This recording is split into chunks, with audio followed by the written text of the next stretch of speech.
Exacto, a lo mejor habilitar casillas para quien lo quiera hacer de alguna manera todavía con lo tradicional. Efectivamente, casillas en las que puedas tú entrar y te identifiques y hagas tu voto electrónico. Una pantallita, entras, te va a ver ahí, tú seleccionas, ponga su dedito, bye, vámonos. Ya puso usted su fiel con su tal y con su cual y vámonos. Ahora, todo esto, como les comento, yo creo que tiene que venir acompañado, evidentemente, de una plataforma muy robusta. Esto obviamente no estamos hablando de que sería algo que se pudiera aplicar en 2, 3 años. O sea, sería un plan de ir, incluso te iría hasta irlo sectorizando, ¿no? Empiezas primero por tales ciudades y luego, o sea, lo tienes que ir haciendo. La plataforma, francamente, es así, yo la veo necesaria porque ese sería el parteaguas de todo lo que queramos hacer, de absolutamente todo lo que queramos hacer. Por ejemplo, todo eso que estás diciendo me parece muy interesante, pero realmente, ¿a cuántos años estamos de que eso sea posible? O sea, siendo ya un poquito justo como llevándolo a hacer esto real, ¿cuántos años puede ser eso realizable en México? En otros países quizá lo pueden estar llevando a cabo, pero incluso en muchas cosas, como es bien sabido, en México vamos 15, 10, 20, hasta 30 años atrasados en ciertos aspectos, tanto tecnológicos como civiles y demás. Entonces, ¿cuál sería la estimación? ¿Cuántos años vamos atrás o cuántos años nos faltarían para empezar a implementar este tipo de sistemas? Porque a mí me parece muy bien, incluso hacer un tipo de seguimiento, como lo hacen las mismas, incluso ya plataformas sociales, e incluso, nuevamente, no sé si ustedes han tenido la oportunidad de tener algún familiar cercano que reciba pensión de los Estados Unidos, pero constantemente, debido al mal uso de las pensiones y al cobro de familiares cercanos, cuando la persona incluso ya está difunta, pues constantemente pide actualizaciones y casi que lo puedo llamar así, hasta pruebas de que sigue viva la persona, ¿no? Sí, claro. Mira, yo te respondería que del tiempo lo va a definir la voluntad política, que esa es la utopía, esa es la utopía. Pero mira, simplemente en el 2025 el gasto público de nuestros impuestos a partidos políticos fue de 7,354 millones de pesos. A todos los partidos que existen a nivel federal, 7,354. Eso no se lo gastan en un ejercicio electoral federal como el que pasó en el 2023-24. ¿A qué voy con esto? Que uno debería de partirse de que ese presupuesto para actualizar, renovar, integrar en esta forma novedosa de acceder electrónicamente al voto y que sea efectivo y evitar precisamente fraudes electorales, pues sería quitándole y restándole ese presupuesto público a los partidos. Si se cumplieran esas promesas políticas de campaña de que no va a haber financiamiento público a partidos políticos que se vuelven grandes empresas, a final de cuentas, con recurso público, pues ese presupuesto seguramente una tercera parte podría destinarlo, sin entrar a un detalle financiero, pero podría destinarlo seguramente a modernizar el sistema electoral de esta manera. Y ahí ya te daría una partida precisamente para decir, pues a lo mejor haces un plan de 3 años, o de 4 años, o de 2 años, dependiendo, ¿no? Entonces, es la voluntad política que obviamente, como lo hemos dicho en otros programas, pues no se van a dar un tiro en el pie, donde uno se quita en el presupuesto público los partidos y lo otro, pues que pierdan precisamente la capacidad de que todo su base electoral por igual, pues pierda el valor, en este caso de igualdad del derecho de acceso al voto, ¿no? ¿Se acuerdan? Mira, ¿te acuerdas tú? A lo mejor no te vas a acordar tú, Diego, porque no estás aquí en Guadalajara, pero tú te vas a acordar de Pedro Kumamoto, ¿no? Pedro Kumamoto fue que tenía el candidato independiente, el del arbolito, Wikiraga, Aracaná, y luego de repente, pum, se fue a Morena, ¿no? ¿Qué pasa? Y volvemos al tema que hemos estado hablando todo el rato.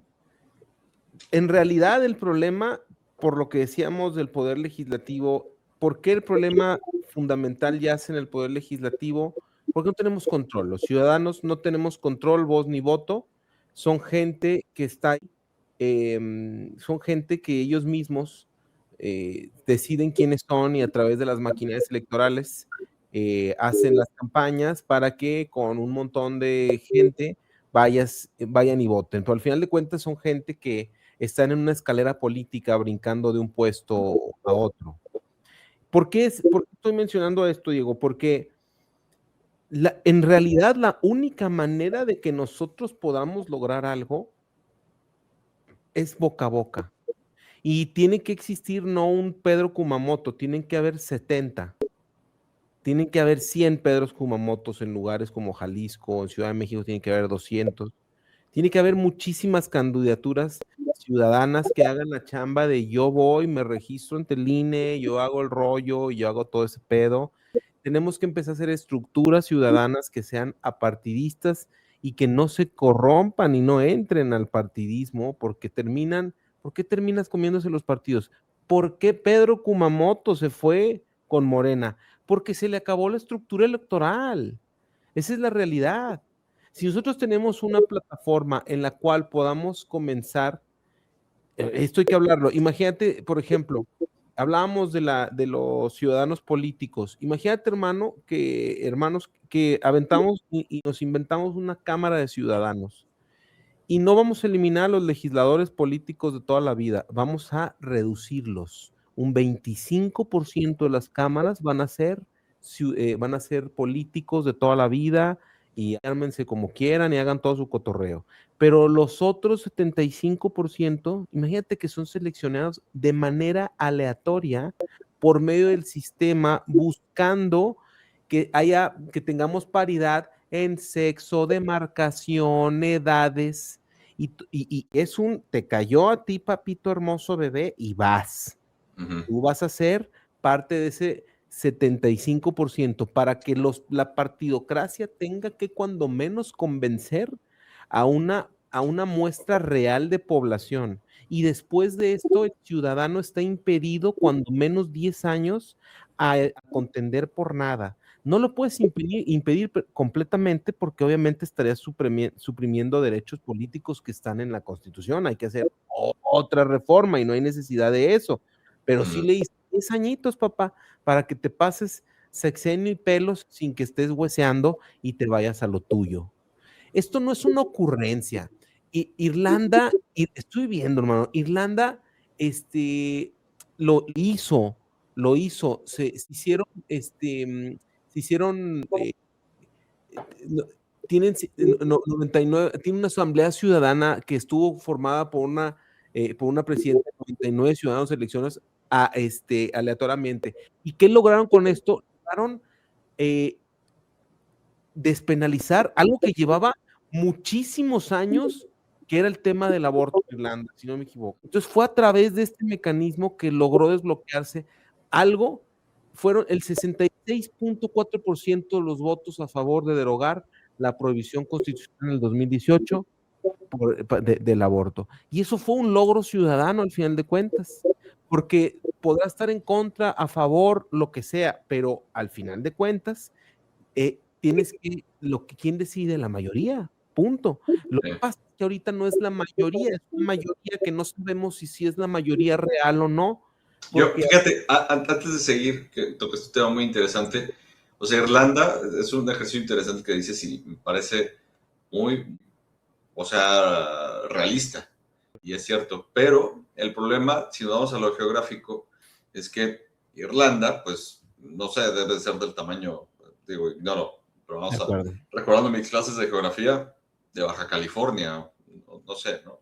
Algo relativamente pequeño en territorio. ¿Qué significa esto? Y yo creo que aquí también descansa un gran mal o vicio de los políticos, hablando de diputados federales y senadores.